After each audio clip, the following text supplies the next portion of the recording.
Tracy Sabol tonight on EWTN News Nightly. Reaction to Russia. What the White House is saying about Vladimir Putin's election victory over the weekend. Hitting back. Israel's Prime Minister issues an angry response following criticism from a U.S. senator. We have the latest. New title for Pope Francis. The Holy Father's autobiography is set to be released tomorrow in the U.S. and Europe. We have a preview from Jonathan Liedl. And basket cases. Which Catholic schools were picked for the basketball tournament known as March Madness? These stories and more tonight. From EWTN, the Global Catholic Network, this is EWTN News Nightly. Thank you for being with us on the Feast of St. Cyril of Jerusalem. Our top story tonight, the Biden administration responds to Russian President Vladimir Putin extending his reign over Russia in a landslide election. The outcome was considered a foregone conclusion. Putin's nearly quarter-century rule will continue with a fifth term. White House correspondent Owen Jensen reports. Owen? Tracy, good evening to you. Vladimir Putin, who launched an invasion of Ukraine just over 2 years ago that has left thousands dead and sparked fears of nuclear conflict, will have 6 more years at least in power. In the White House press briefing room, National Security Advisor Jake Sullivan comments on Vladimir Putin, who has led Russia as president or prime minister since December of 1999, securing a record number of votes. Nothing about the election outcome was unpredictable because Putin had closed the political space, had locked up political opponents. Some of his political opponents had tragically died. Chinese President Xi Jinping and North Korean leader Kim Jong-un quickly congratulated Putin, who today attended a concert on the Red Square, marking the 10th anniversary of Russia's seizure of Ukraine's Crimea Peninsula, which set the stage for Russia to invade Ukraine. The reality is that President Putin is the president of Russia. We've had to deal with that reality throughout the war in Ukraine, throughout the other aggression Russia has undertaken. Voters had no real alternatives to Putin, and independent monitoring was extremely limited. Today, the U.S. State Department said the Russian people deserve a free and fair election. It certainly was an undemocratic process, and I think it is safe to say that there certainly won't be any congratulatory calls coming from the United States of America. Putin's fiercest political foe, Alexei Navalny, died in an Arctic prison last month. Navalny's widow spent more than 5 hours in the voting line at the Russian embassy in Berlin, telling reporters that she wrote her late husband's name on her ballot. Some Russians tried to disrupt voting by starting fires at polling stations, and several were detained after throwing green liquid in the ballot boxes. Before his death, Navalny asked Russians to spoil their ballot or vote for any candidate apart from Putin. Now, Putin also warned of the possibility of a full-scale World War III should fighting erupt between Russia and NATO. Meanwhile, $48 billion in potential U.S. aid to Ukraine remains held up in Washington, D.C. Ukraine needs more artillery shells and air defense systems. Tomorrow, President Joe Biden is back on the road for more campaigning and fundraising. At the White House, Owen Jensen, EWTN News Nightly. President Biden and Israeli Prime Minister Benjamin Netanyahu spoke for the first time in a month.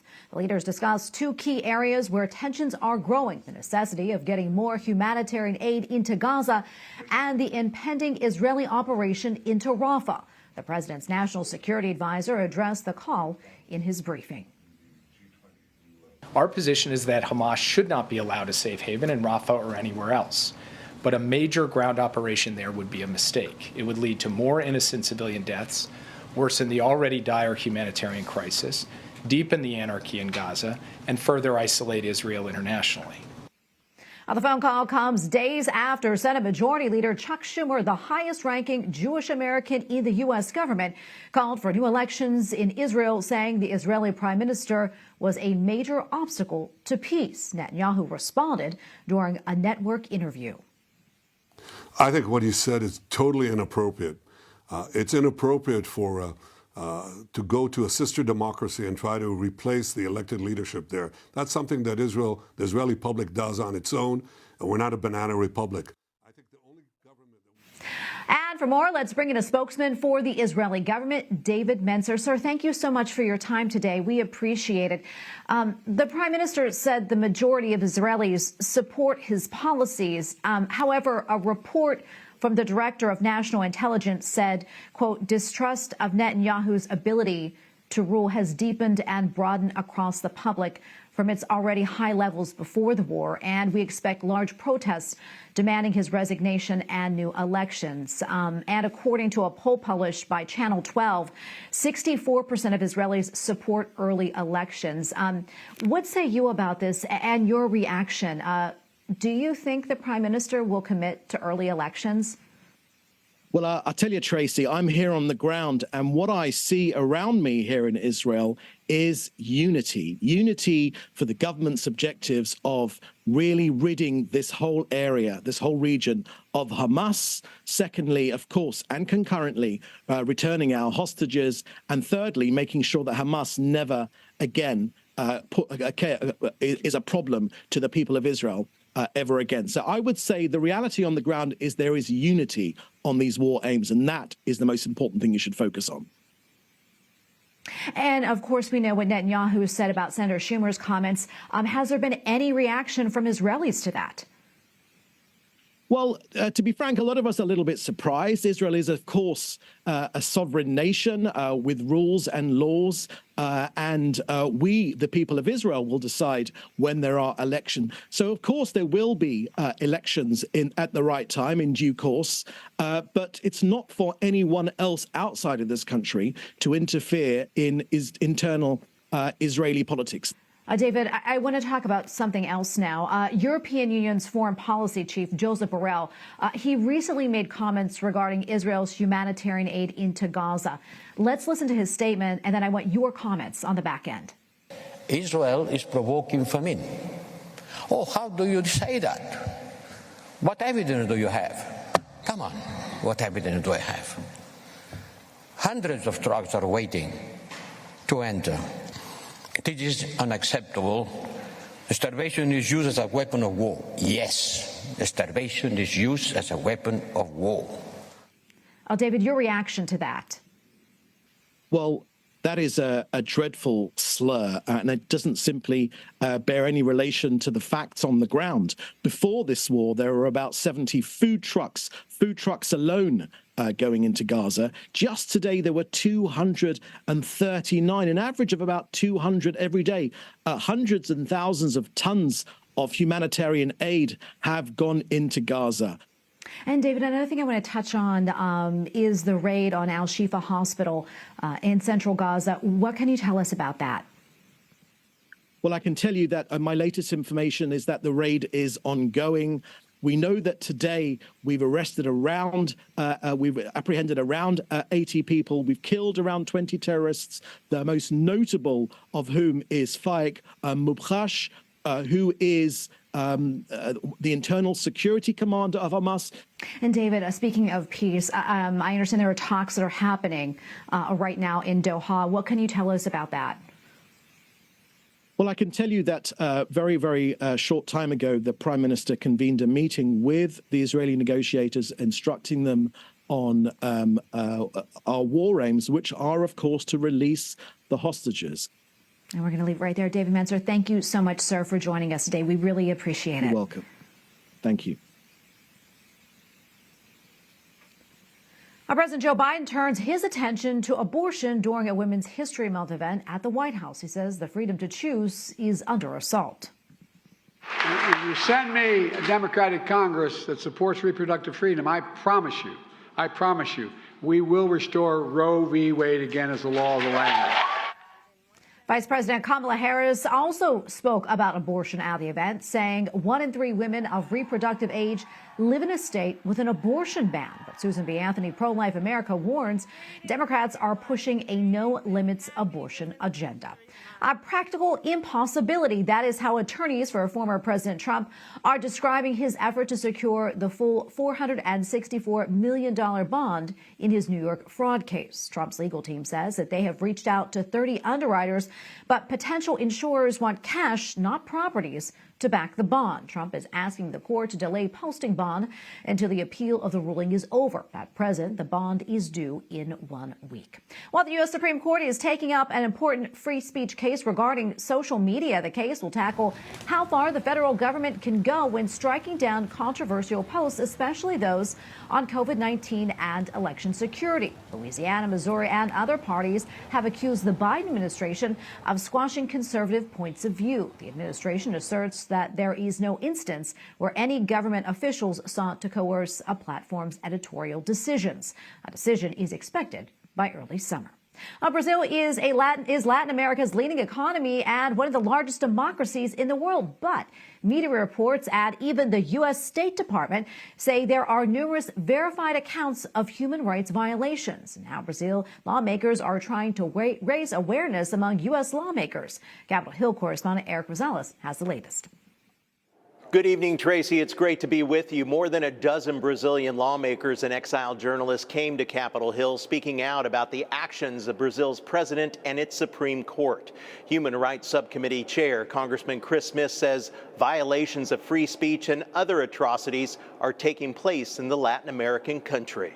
There is vast evidence that this is exactly what is going on in Brazil today, where investigations, inquiries, media bans, content removal orders are used to single out the opposition to President Lula. Eduardo Bolsonaro, a member of Brazil's Chamber of Deputies and son of the former president, says those who speak out are being jailed. The Congressman Daniel Silveira, he is 9 years in jail now because he made a video with his cell phone talking bad words for some of the justices of the Supreme Court. Critics say newly released court documents reveal former President Bolsonaro presented top military leaders with a plan to remain in power after he lost the 2022 presidential election.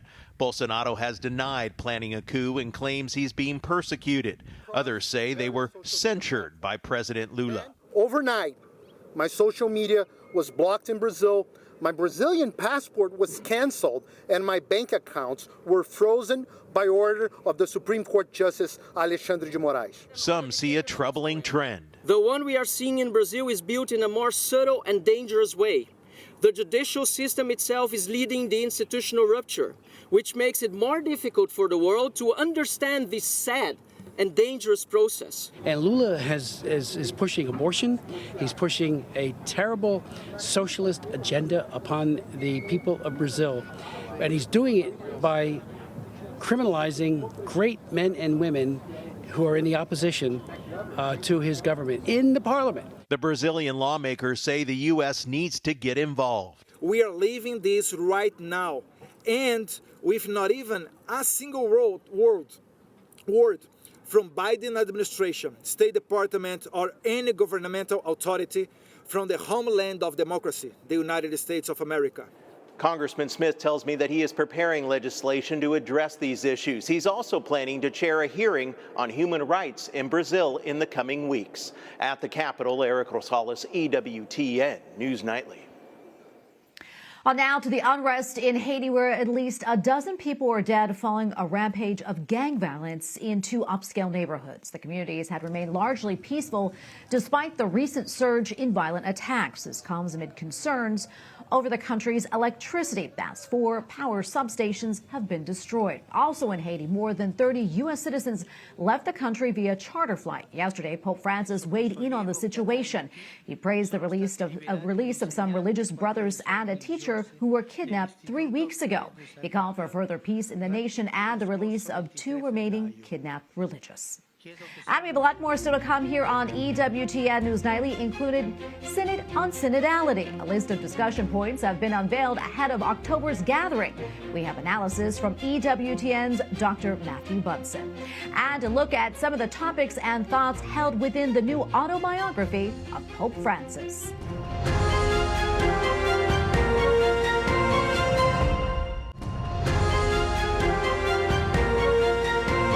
Welcome back. The second session of the Synod on Synodality takes place in October. Pope Francis recently made a change that could shape the long-term process of synodality itself.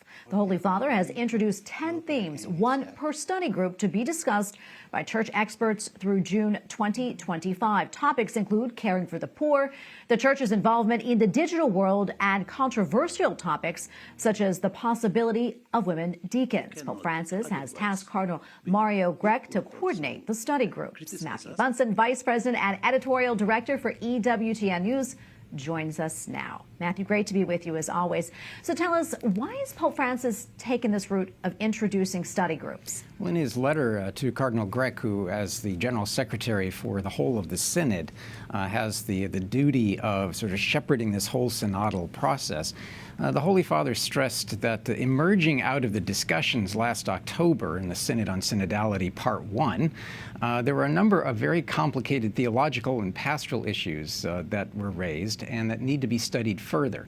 So the Holy Father has appointed 10 study groups to look into those key theological, pastoral, and even canonical topics. And that's the primary reason. The other thing he's trying to do is to narrow the focus of the actual Synod on Synodality itself to explore what he describes the question of how to be a synodal church on mission. So it's going to have a much narrower focus than it did last October, and he's leaving it to the study groups to explore the complicated issues theologically. Yeah, Matthew, now that we have these study groups, what will be the role of the Synod on Synodality in October? Yeah, well, that's exactly one of the questions that was raised. We had two documents that were released. We had this explanation of the study groups and what their tasks are going to be. But then there was an exploration of what exactly is left to do by the Synod on Synodality this October. And it goes back to that question of how to be a church, a synodal church on mission. And the Holy Father and Cardinal Grech laid out some key principles to that. It looks very much like it did as we were heading into the first session last October, and that is be a church of listening, what it means to have a symphonic discussion among all of the levels of the church. So we have, of course, the diocesan level, we have the Episcopal conferences, we have the continental level. So much of the discussion is also going to be focused on what Pope Francis refers to as this communications, these conversations in the Spirit. And that means listening, that means accompaniment. So again, many of the things that they covered last October, but the Holy Father really wants them focused exclusively this time on what it means to be a synodal church. Yeah, Matthew, who's going to be running these study groups and what's going to happen, between now and October? Yeah, well, the Holy Father, as we've been discussing, has listed out 10 themes that they want to cover, and they run the whole gamut of the relationship of the Latin and Eastern Catholic churches. All of those study groups are going to be headed by elements of the Roman Curia, depending upon their area of specialization. One thing that's important to stress, however, is that two of the most controversial of those topics, one relates to ministry, where the possible question of women deacons has emerged, and then another one dealing with the controversial moral and theological issues of our time. Both of those study groups are going to be headed by a name that's very familiar to our audience, and that is Cardinal Victor Manuel Fernandez, who is the prefect for the Dicastery of the Doctrine of the Faith. Those are his groups, so in many ways, this is going to be his show going forward as these study groups work together. The Holy Father, however, has tasked Cardinal Grech with the duty of making sure that all of these study groups are properly synodal. So we're going to see over the next months two tracks, the work of the Synod on Synodality continuing till its opening in October, but then we have these study groups that are supposed to give a report right before the Synod on Synodality, but their mandate extends well beyond that to June of 2025 and quite probably beyond. Well, Matthew, thank you so much for breaking this all down for us. We appreciate your insights as always. Great to be with you. Up next on EWTN News Nightly, lasting happiness and joy. Pope Francis tells the faithful a surefire way to find glory from God. Plus, a preview of the Holy Father's autobiography being released in the U.S. and Europe tomorrow.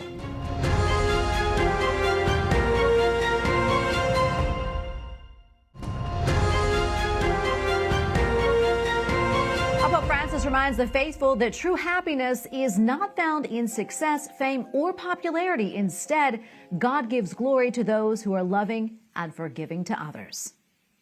È venuta l'ora che il Figlio dell'uomo sia glorificato. In his Sunday address at the Vatican, the Holy Father said God's definition of glory is loving to the point of giving up your life, and doing so will bring lasting happiness and joy, unlike worldly glory, which always eventually fades. Well, a big day for the Holy Father tomorrow. His first autobiography will be published in Europe and the United States. Life, My Story Through History is the title of the autobiography that Pope Francis wrote with an Italian Vatican journalist. The book touches on several topics, including the Holy Father's health and whether he would ever consider resigning. And joining us now is Jonathan Liedl, senior editor for the National Catholic Register. Jonathan, good to be with you as always. So tell us, what did Pope Francis have to say about resigning? Well, Tracy, Pope Francis said that he has no plans to resign from office, though he says that some in the church wish he would. The Pope writes in his autobiography that he considers the Petrine ministry to be for life, and there are no conditions in which a Pope would willingly step down. He says that over the years, especially when he's been hospitalized, he believes that some in the church have hoped that he'd make a resignation announcement. But the Pope says, quote, "There is no such risk. Thanks to the Lord, I enjoy good health, and God willing, there are many projects still to realize." Now, that being said, the Pope said that if there was the case of serious physical impairment, he might resign from office. But if he did so, it would look a little different than it did when Pope Benedict XVI resigned.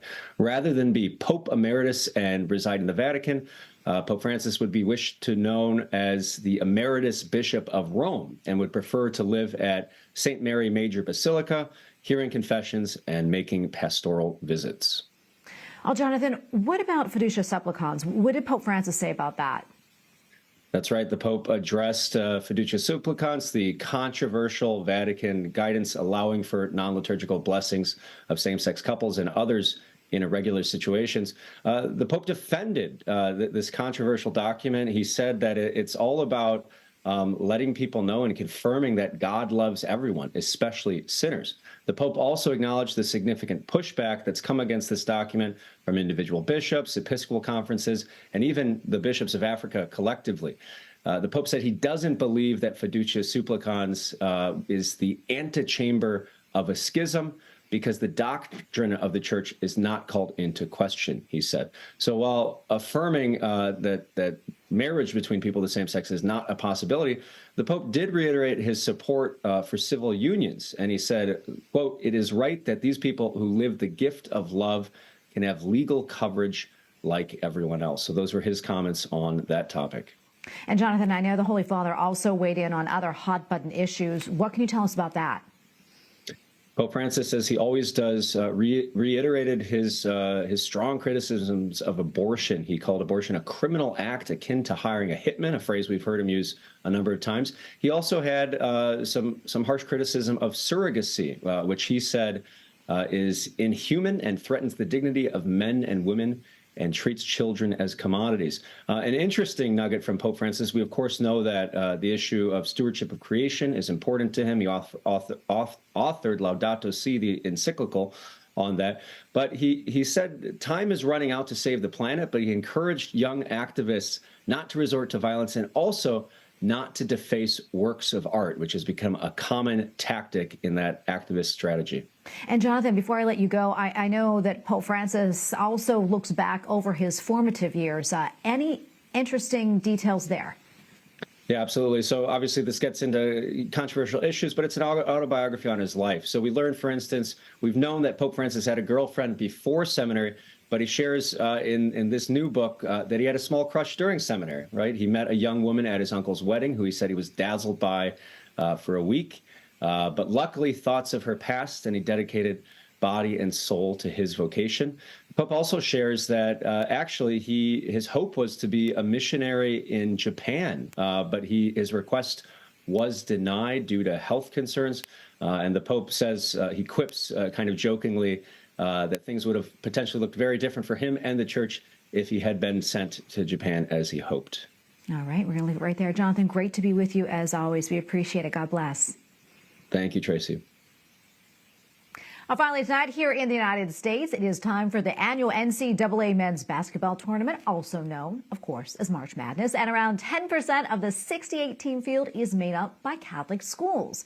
Invited to the tournament were Creighton, Dayton, Duquesne, Gonzaga, Marquette, St. Mary's of California, and St. Peter's of New Jersey. March Madness begins tomorrow with a national championship game set for April 8th in Phoenix, Arizona. So get those brackets ready, folks. All right, well, thank you for watching tonight. And remember, you can follow us on social media, Facebook, X, and Instagram at EWTN News Nightly. I'm Tracy Sabol. Good night, and God bless.